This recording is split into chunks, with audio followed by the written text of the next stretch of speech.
ایک سکھ نے کہا تمہارے اکابر کہتے ہیں کہ قرآن مجید میں نور ہے. کہنے لگا میں پہلے اس کو ثبوت دیتا ہوں, باقی بات تو پھر کریں گے نا. میں تمہارا جاسوس رہ کے آیا, تمہارے بچوں کو قرآن پڑھاتا تھا, نمازیں پڑھاتا تھا, میں نے بھی بہت سی آیتیں رٹی ہوئی تھی. اگر اس میں نور ہوتا تو میں نوری کیوں نہیں ہوا؟ میں تو مڑ کے سکھ ہی بن جیسا گیا تھا ویسے ہی آیا. ایک عیسائی بھی بیٹھا ہوا تھا, اس نے کہا میں بھی دن رات تمہارا قرآن پڑھتا ہوں, نوری میں بھی کوئی نہیں ہوا. تو ہم نے کہا بات یہ ہے کہ تم نے اس کو دل سے نہیں پڑھا. یہی کہہ سکتے تھے نا, کہنے کا ٹھیک ہے ہم نے دل سے نہیں پڑھا, تمہارے مسلمان تو دل سے پڑھتے نا, وہ نوری کیوں نہیں ہوئے؟ بات بڑی مست ہے. اگر یہ نوری ہوتے تو اتنے فرقوں میں مبتلا کیا ہوتے؟ سارے ایک ہی ہوتے نا, سارے قرآن پڑھنے والے ایک دوسرے کو کافر منافق کہہ رہے ہیں نا. مقصد یہ ہے کہ وہ قرآن ان کے اندر اترا نہیں ہے, اندر جاتا تو نور بنتا نا. وہ دوائی اندر جائے تو شفا دے نا, قرآن دل میں جائے تو اس کو نور پہنچائے نا. تو قرآن ان کے دلوں میں اترا نہیں. جب قرآن دلوں میں نہیں اترا, اس دل میں دو چیزیں ہیں, یا اللہ یا شیطان. یا تمہارے دل میں اللہ ہوگا, اگر اللہ نہیں ہے تو شیطان ہوگا. بھلے تم سے با کے بڑے نمازی ہو, قاضی کیوں نہ ہو, اگر تمہارا دل خالی ہے اس میں شیطان ہے. لوگ کہتے ہیں ہم تو تلاوت کرتے ہیں, نمازیں پڑھتے ہیں, ہمارے ساتھ شیطان کا کیا کام, کہتے ہیں نا. یہ بہت بڑا دھوکہ ہے. بھائی تو نماز پڑھتا ہے تو تیرے دل میں وسوسے کیوں آتے ہیں؟ تو اللہ کے حضور کھڑا ہے, تو سوچنا بھی نہیں چاہتا, وہ وسوسے تیرے دل میں آتے ہیں. کہ دل میں شیطان ہے تب آتے ہیں نا. اللہ یہ شیطان ہے تب آتے ہیں نا. تو کیسے کہتا ہے شیطان کا میرے ساتھ کیا کام ہے؟ وہ آتا ہے تمہاری نماز خراب کر کے چلا جاتا ہے. نماز خراب ہوتی ہے تب وہ آتا ہے نا. وہ جو تمہارا اللہ کے درمیان جو ٹیلی فون ہے اس میں وہ بیٹھ جاتا ہے. جب تمہارے دل میں اللہ اللہ گونجے گا, دل کی دھڑکنیں اللہ اللہ پکاریں گی, اس وقت جب تم نماز پڑھو پھر بھی شیطان آئے گا تمہاری نماز خراب کرنے کے لیے. ایک دن حضرت ابو بکر صدیق رضی اللہ تعالیٰ نے حضور پاک سے فرمایا کہ جب میں نماز پڑھتا ہوں تو مجھ کو وسوسے آتے ہیں. آپ نے فرمایا تمہیں دو قسم کا ثواب مل رہا ہے, ایک نماز پڑھنے کا اور ایک جہاد کرنے کا. جب وہ شیطان آتا ہے اتنے دل میں اللہ اللہ ہو رہی ہے, وہ اس کو باہر نکالتی ہے وسوسوں کو, اللہ پھر وہ آتا ہے, پھر اللہ اللہ اس کو باہر نکالتی ہے. یہ تو جہاد ہو رہا ہے نا. اگر وہ وسوسے آ کے چپ کر کے بیٹھ جائیں, جہاد تو نہیں ہے نا, پھر تو شکست ہے نا, پھر تو شکست ہے نا.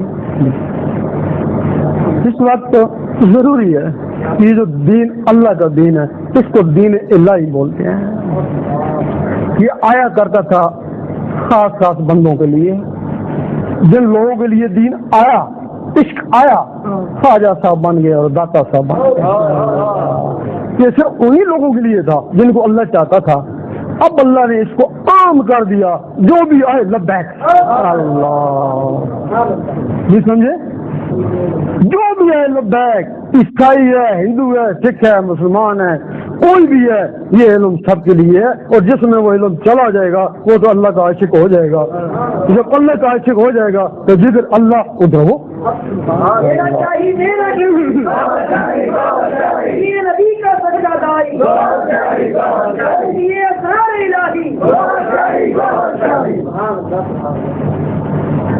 تو ہمارے علماء کہتے ہیں یہ خاص, ہم مانتے ہیں باتیں صحیح ہیں لیکن یہ باتیں خاص میں کرنی چاہیے. تو یہ باتیں خاص میں کرنا, عاموں کو ہمارے لیے رہنے دینا. عاموں میں یہ باتیں کیوں کرتا ہے؟ ہم کہتے ہیں وہ جو خاص لوگ تھے نا وہ ابھی عام میں تبدیل ہو گئے. اب خاص میں اور عام میں کیا فرق ہے؟ دونوں ایک جیسے ہی ہیں نا. جیسی وہ نماز پڑھتا ہے ویسی وہ پڑھتے ہیں نا. ہم عام میں وہ باتیں کرتے ہیں, ان میں جو خاص عام میں پھنسے وہ تو نکل آتے ہیں نا. ہمارا ان سے یہ اختلاف ہے. جب یہ دل اللہ اللہ میں لگتا ہے, جس دن یہ دل اللہ اللہ میں لگتا ہے اس دن تمہاری گاڑی اللہ کی طرف چل پڑتی ہے. کیونکہ اللہ کا تعلق اس دل سے ہے نا. جس دن اللہ اللہ اس دل نے کری تمہاری گاڑی اللہ کی طرف چل پڑی نا. اب اس گاڑی کو پیٹرول کی ضرورت ہے نا، تو شریعت اس کا پیٹرول ہے نا. نمازیں روزے پڑھتے رہو، گاڑی چلتی جائے گی. اس طریقت کا تعلق دل سے ہے نا. اور جب ایک گاڑی اللہ تک پہنچ جاتی ہے اس کو حقیقت کہتے ہیں نا. حقیقت کا تعلق ان نظروں سے ہے نا. جب تم نے لوگوں کو کہا کہ سب کچھ شریعت میں ہے، اس سے آگے کچھ بھی نہیں ہے. ناروے میں گئے ہم، وہاں بورڈ لگا ہوا ہے کہ اس کے آگے دنیا نہیں ہے. اگر کوئی دنیا کا مہم جو ہوا تو وہاں جا کے رک جائے گا نا، آگے دنیا ہی نہیں، میں کیا کروں.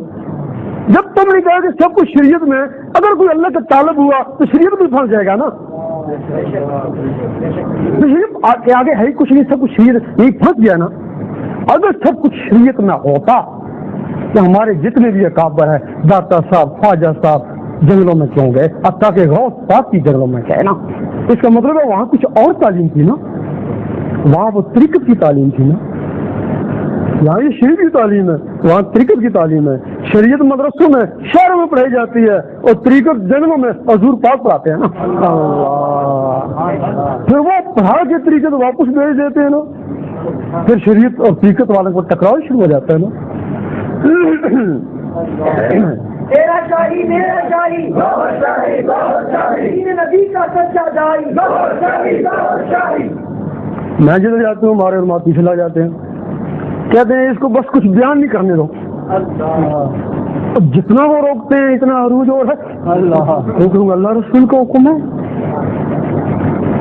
اب وہ جو ان کے پاس جاتے ہیں تو طالب ہے کہ مجھے وہ اللہ کی طلب ہے، نماز پڑھ، قرآن پڑھتا ہے، ساری چیزیں اپناتا، داڑھی بھی رکھ لیتا ہے. 5-6 سال ہو گئے، مولوی صاحب کوئی رب کا نام و نشان نہیں. پھر ایسا کر سیاست میں آ جا. وہ سیاست حضور پاک نے کری تھی، وہ سیاست میں اس کو لگا لیتے ہیں. 5-6 سال سیاست میں لگ گیا. مولوی صاحب اللہ کا نام و نشان نہیں. پھر تو جہاد کر.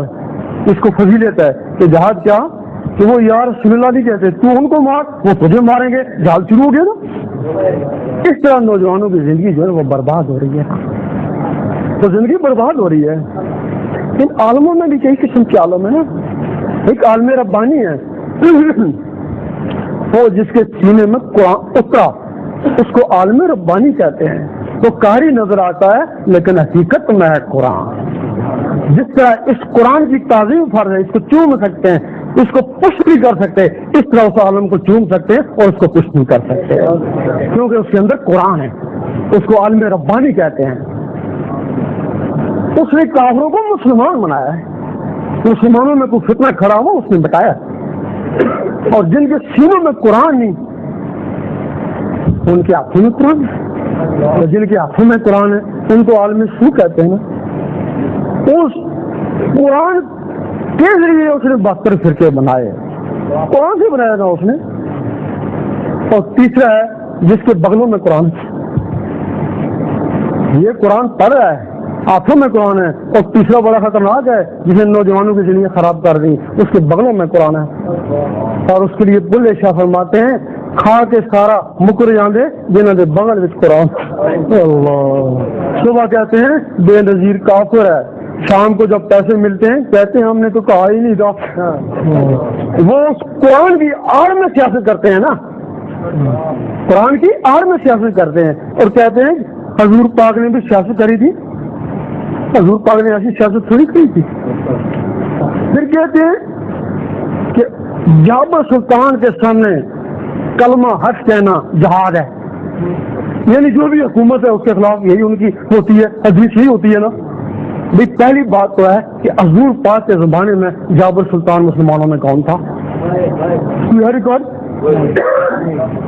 اگر کوئی ہوتا ہے معذور کر لیتے نا، جہاد کیوں کرتے؟ یہ تو آپ نے کافروں کے لیے کہا تھا نا، یہ مسلمانوں میں فٹ کر کے آپس میں لڑاتے ہیں نا. اس وجہ ضروری ہے آپ تم سیاست کو چھوڑو، بہت عرصہ کر چکے ہو، اب روحانیت کی طرف آؤ.